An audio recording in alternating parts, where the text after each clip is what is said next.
Congress party 6 నెలలు string operation అండగా book అయిన ఎన్నికల సంఘం రాహుల్ ఆటం బాంబు ఏమిటి ఈసీపై రాజద్రోహం వంటి తీవ్ర వ్యాఖ్యలు ఏం చెబుతున్నాయి స్పష్టమైన తిరుగులేని రుజువు బయట పెడతారా అయితే బీహార్ ఓటర్ల సవరణపై ఒత్తిడి వ్యూహాత్మకమా లేకపోతే రాజకీయ విశ్లేషకుల్లో ఊహాగానాలు మొదలైనాయంట ఆయన ఏమన్నాడు ఆటం బాంబు లాంటి విషయం బయట పెడతా అన్నాడు మరి ఆటం బాంబు ఏందనేది చర్చ జరుగుతూ ఉంది ఎందుకంటే ఎన్నికల కమిషన్ కేంద్ర ఎన్నికల సంఘం మొత్తం కూడా అక్కడ భారతీయ జనతా పార్టీ ఎన్డీఏ ప్రభుత్వానికి ఒత్తాసు పలుకుతుందనేటువంటిది వీళ్ళు చేస్తున్నటువంటి ఆరోపణ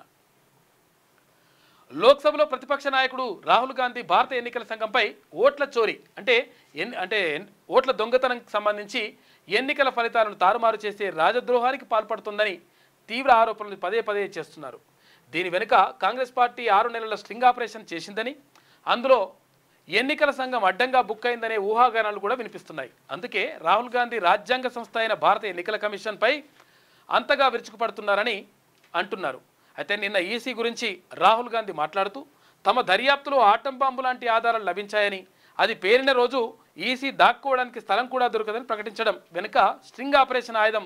చేతిలో ఉండడమేనని పరిశీలకులు భావిస్తున్నారు ఈ దగ్గర ఆధారం ఉన్నది కాబట్టి అట్లా ఉంటుంది లేకపోతే అట్లా లేదని చెప్పేసి అనుకుంటారంట ఓకే ఓకే రమన్ ఇది అయిపోయింది రమన్ రెడీగా రమన్ అయితే ఆటం బాంబు లాంటి ఆధారాలు లభించాయని అది పేరిటిన రోజు ఈసీ దాక్కోవడానికి స్థలం కూడా దొరకదని ప్రకటించడం వెనుక స్ట్రింగ్ ఆపరేషన్ ఆయుధం చేతిలో ఉండడమేనని పరిశీలకులు భావిస్తున్నారు అయితే ఈ ఆధారాలు ఇప్పటివరకు బహిర్గతంగా వెల్లడి కాలేదు సుప్రీంకోర్టు లేదా ఇతర రాజ్యాంగ సంస్థలకు అధికారికంగా సమర్పించలేదు ఈసీ మాత్రం ఈ ఆరోపణలు నిరాధారమని బాధ్యతారాహిత్యమని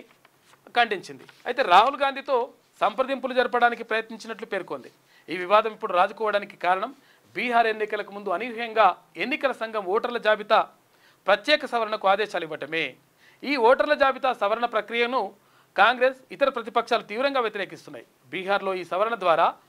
7,93,00,000 మంది ఓటర్లలో 70 లక్షల మందిని తొలగించారట అయితే 35 లక్షల మందిని వలస వెళ్ళినట్లు లేదా జాడలేని వారిగా గుర్తించారట దీంతో ఏమవుతుందంటే కాంగ్రెస్ పార్టీ లేకపోతే ఇక్కడ తృణమూల్ కాంగ్రెస్ లేదంటే ఇక్కడ ఇట్లా ఉంటాయి కదా ఓకే ఏదైనా పార్టీలు ఉంటే ఆ పార్టీలకు సంబంధించి అంటే విపక్షాలకు సంబంధించినటువంటి పార్టీలకు పక్కన పెట్టేసి విపక్షాల పార్టీలకు సంబంధించినటువంటి ఓటర్లు ఎవరైతే ఉంటారో వాళ్ళనే తీసేయడానికి ప్రయత్నం చేస్తున్నటువంటి ఆరోపణలు కూడా ఉన్నాయి ఈ నేపథ్యంలో మరి ఏంది స్ట్రింగ్ ఆపరేషన్ ఏమైనా కాంగ్రెస్ పార్టీ ఏమైనా చేసిందా వాళ్ళ దగ్గర ఏమైనా అటువంటి ఆధారాలు ఏమైనా బలమైనటువంటి ఆధారాలు ఉన్నాయనేటువంటి విషయం పైన ఇప్పుడు ప్రధానంగా చర్చ జరుగుతూ ఉంది